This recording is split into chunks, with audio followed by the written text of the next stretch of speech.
అనంత శేష తల్పమున ఆదిదేవుడా పాలకడలిపై శయనించు పరమాత్ముడా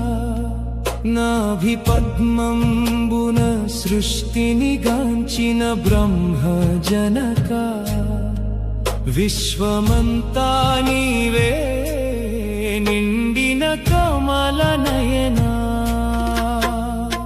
శంఖు చక్రము చేతబూనిన జగన్నాథ పీతాంబరధారివి నీవే మాకు ఆధారారా శ్రీవత్స చిహ్నముతో మెరిసే శ్రీనివాస సకల జీవుల హృదయాలలో వెలిగే జ్యోతివి